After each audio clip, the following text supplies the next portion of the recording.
Peace, y'all. Welcome to Gotham, Oakland. Today is Saturday, August 24th. Let's jump right into it. Yesterday was the deadline for AASEG to pay that first $5 million installment to purchase the Coliseum from the city of Oakland. And if you recall, we need that money in order to not have to cut public safety even further. And we're going to get into the stakes in just a second here, as well as that term sheet again that we looked at last week. The first $5 million was due on Friday. Here's what happened Friday. Where's the money? We didn't hear anything. Now, some people would say, you don't know that the money didn't come in. Come on. Mayor Child's administration is so inept that if she ties her shoes correctly, she wants a pat on the back in a press conference and a photo op. Don't you think if they paid that money that they would have tried to gloat about it for the people like ourselves who have claimed that they will have problems being able to come up with this money? Now, 10 more millions due September 1st. Here's what happened on Friday. There was an emergency meeting last night. Emergency meeting with Justin Jenkins, Sheng Tao, and other city administrators to figure out what's going on with this money. No announcement, no word, no nothing. Where's the media at? How come the media is not interested in whether or not they came up with this money, or if we're going to have to go with option B, where we cut public safety even further in the middle of an absolute public safety crisis with 5 people being murdered in just the past 4 days. Or it's 5 days at this point. Okay, so I'm going to watch a few videos from just a couple weeks ago so you can have a refresher of what's at stake, how much media covered what's going on. Look at the term sheet again about what was supposed to happen, and then ask for yourself, where's the money and why is everyone being so quiet about it? One more thing. I heard, a little birdie told me, Councilmember Kevin Jenkins is going around telling people, District 6 Councilmember Kevin Jenkins is telling people, don't worry, they'll have all the money, the $15 million by September 1st. That wasn't the actual deal of the term sheet, or as I call it, a glorified LOI. But let me share my screen, present to you our first video, and then we're going to react to that video. We're going to look at the term sheet, and then we're going to ask the question, where's the money, AASEG? Why are you guys not taking, and more importantly, why is the media not reporting on this? But don't worry, I got you. I got your back.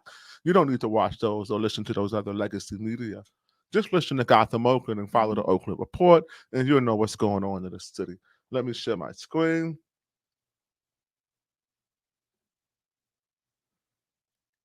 Okay, first one is community reacts to the sale of the Coliseum.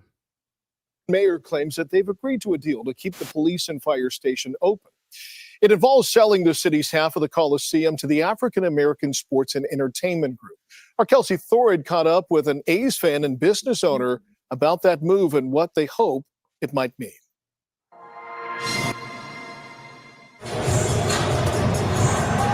When it comes to sports in Oakland, the last couple of years have been rough for Brian Johansson, a diehard baseball fan and co-owner of baseball's Last Dive Bar. That's why he was so excited to hear the city of Oakland's taking a big step towards a deal to sell the Coliseum. This is like the first good news that like Oaklanders and fans of sports and just something good can be happy about. You know what I mean? This is like the first good news we've had in like a few years. Mayor Sheng Tao's office confirmed Monday the city has signed a term sheet to sell the Oakland Coliseum. The first good news in a few years. I'm sorry, whoever that guy is a Sheng Tao bootlicker. So somebody go run and tell him I said so. To the African American Sports and Entertainment Group, sending out this brief video statement. It's so exciting. What this means is this is a huge change, not only for the city, but for generations of Oaklanders and for an area that has been underinvested in for so many decades. The new owners, AASEG, are expected to pay the city over $100 million for the Coliseum. Brian says he can't wait to see what they do with the place. AASEG is making a huge investment into the area. You know, they have a plan for $5 billion worth of like redevelopment, revitalization. And so I think it's the Coliseum is going to live on, you know, past. For the Coliseum could eventually lead. Okay, I want to show another video. I don't want to cut it off short. You can go back and watch it at your leisure. But $5 billion investment. If you're going to be able to come up with investors for a $5 billion investment, you should be able to come up with $5 million on time. So again, where's the money at? Wait, Bobbitt. Okay, let me look for the next video to get some more context on AASEG's take and what are they supposed to be doing about this sale. Okay, let me.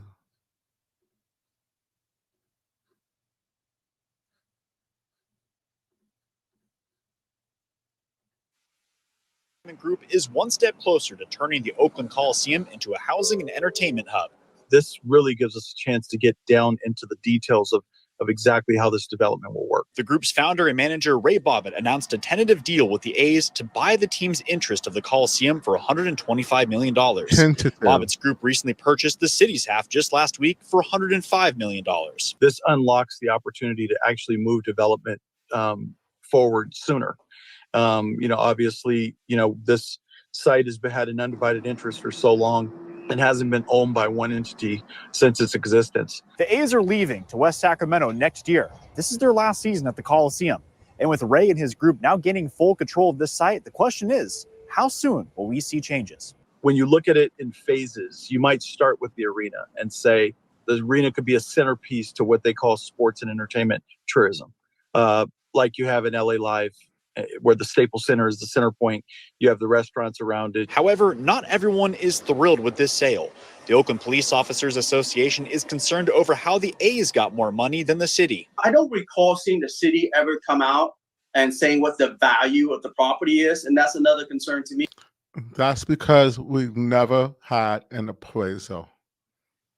Oakland sold one of our most valued and treasured assets without so much as going through the process of getting an appraisal, only to see the Oakland A's get 25 more million, 25 more percent roughly, than we got for our half, a significant amount. And if you recall, just as recent as maybe a year and a half ago, the city of Oakland had several meetings where they were talking about upwards of $80 to $90 million per year to lease the Coliseum, to lease it, not sell it.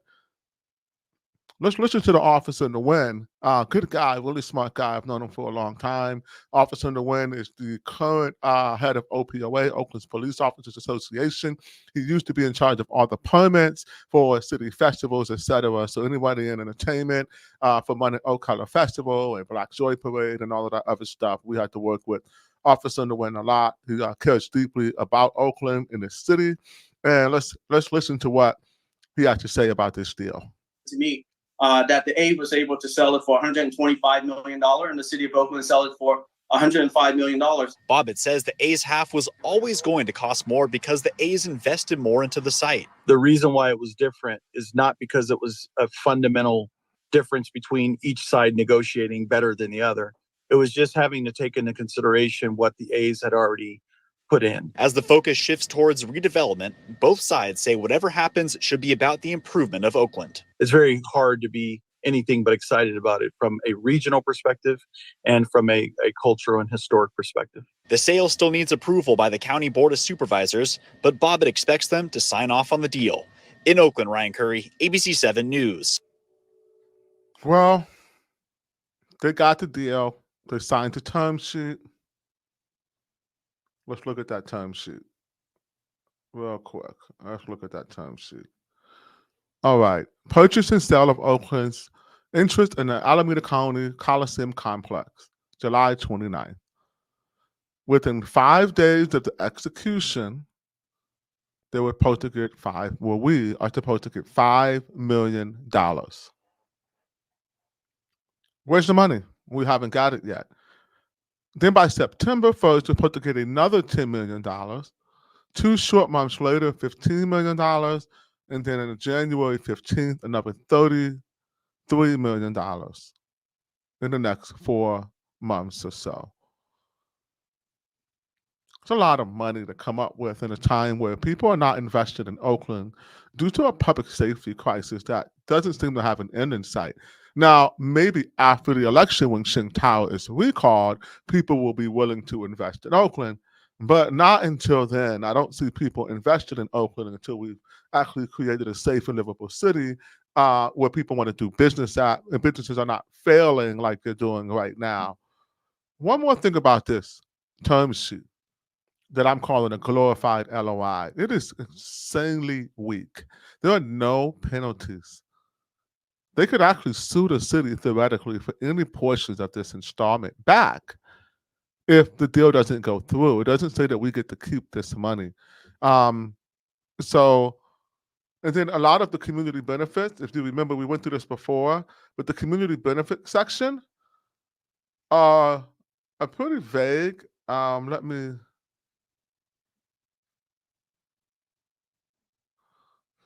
Now we can see that a little bit better. All right.